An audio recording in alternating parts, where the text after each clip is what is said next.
O que eu quero dizer você observando tudo o que você viu lá e, enfim, sabendo, tendo todo esse background também dos motivos que levaram a Igreja Católica, que, né, dizem entre nós aqui, que não somos muito fãs da instituição, que era só para não dividir a grana entre as famílias.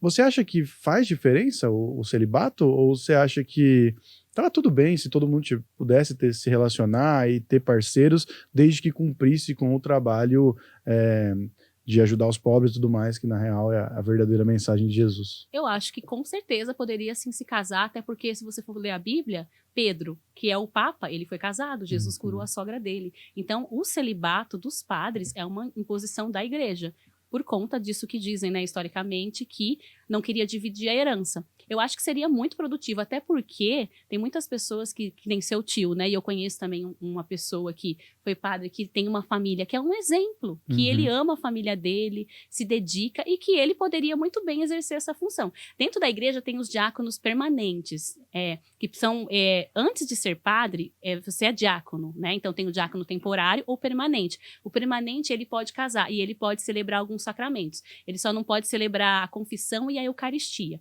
Então ele pode exercer todas as funções que o padre exerce, menos essas duas funções. Mas eu não vejo problema nenhum, ao contrário, eu acho que talvez até diminuiria muitas questões, né? E talvez até abriria para mais pessoas quererem viver essa realidade. E também a igreja diz, seu tio celebra, mas na igreja fala, uma vez padre, sempre padre. Então, assim, ele não perdeu o sacerdócio dele porque ele se casou. Na verdade, ele pediu uma dispensa do sacerdócio dele, de exercer a função de sacerdote, para se casar, mas perante a igreja ele sempre vai ser sacerdote, né? Então por isso que ele exerce essa função. Aí também vai do bispo, né? Eu não sei como que funciona lá, mas aí assim, se for pensar na Igreja Católica Apostólica Romana, ele não poderia talvez celebrar. Mas por exemplo, se tem uma pessoa morrendo, ele pode dar uma unção dos enfermos, ele pode dar uma absolvição, entendeu? Porque o sacerdócio está dentro dele, ele recebeu a ordem dentro da igreja. Mas da minha parte, hoje, na verdade, eu não vejo nem como necessidade de existir.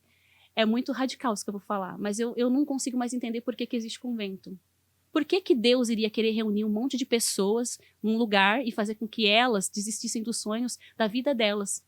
Entendeu? Porque, como você disse, eu posso fazer a caridade tendo a minha família, estando na minha casa. Eu posso ser uma grande liderança de caridade tendo a minha vida pessoal. Por que eu tenho que ficar num lugar reunido com pessoas em prol disso que nem, na verdade, a energia nem é gastada em prol disso? Porque quando você entra lá, você vai aprender sobre dogma, sobre doutrina, você vai viver tantas coisas que não tem nada a ver com a caridade. Então, hoje, é muito radical e é difícil para mim dizer isso, mas eu não vejo nem o porquê de tudo isso existir, sabe? E quando eu olho para as irmãs que estão lá, todas as que eu conheço, eu penso assim, eu não consigo acreditar que elas são felizes, sabe? Por mais que elas possam falar assim, eu sou feliz, eu não acredito. Não acredito porque eu vivi lá dentro. Eu não acredito, entendeu? Porque é um sistema muito opressor. Por que Deus iria querer que eu abdicasse da minha vida, se ele me colocou aqui nessa terra? Eu falo dos pássaros. Deus criou os pássaros com asas.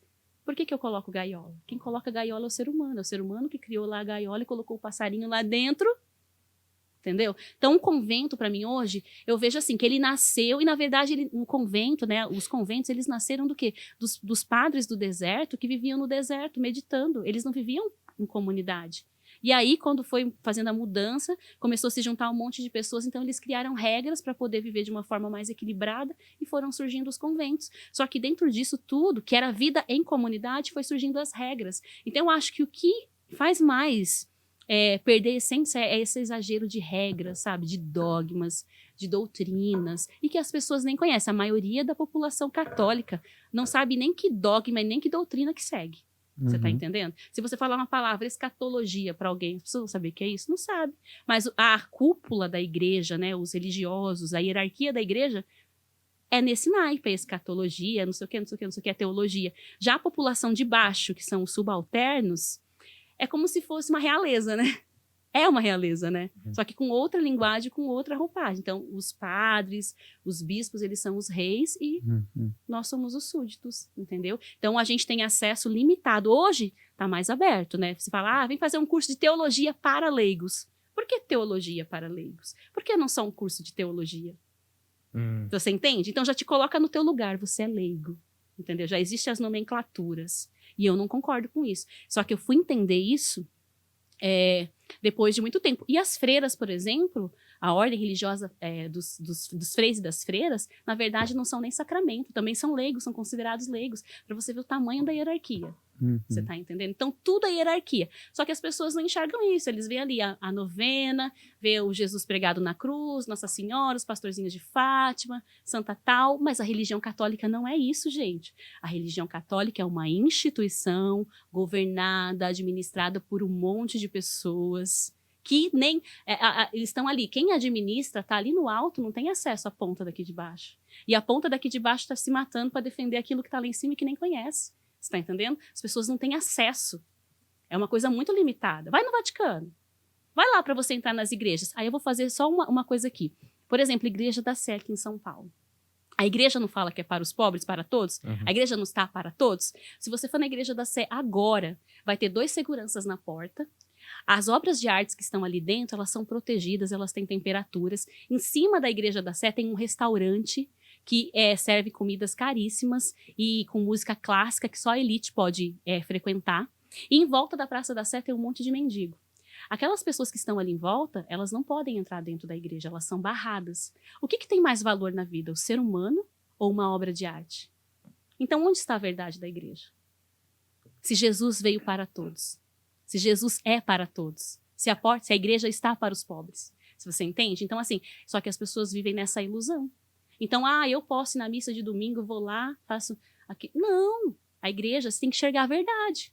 É isso. Então, eu questiono, ali na Igreja da Sé, eu falo, o verdadeiro tesouro são as pessoas que estão ali em volta, são seres humanos, e eu não estou fazendo nada por eles.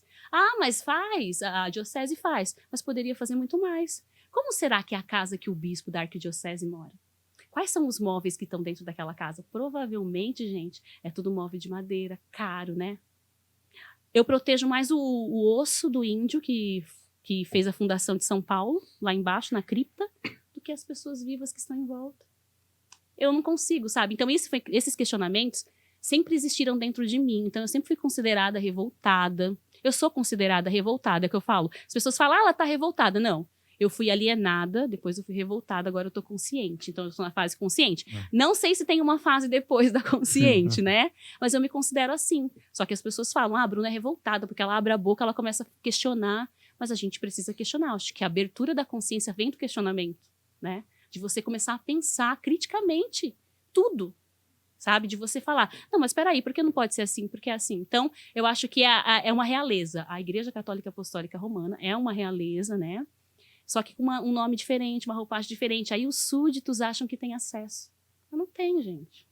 Então, a gente só tá ali para servir para dar a oferta na missa, na hora do ofertório, e fazer as doações. Essa é a verdade. Desculpa se tá ofendendo alguém, mas é o que eu penso. Eu acho que tá, mas eu não ligo também.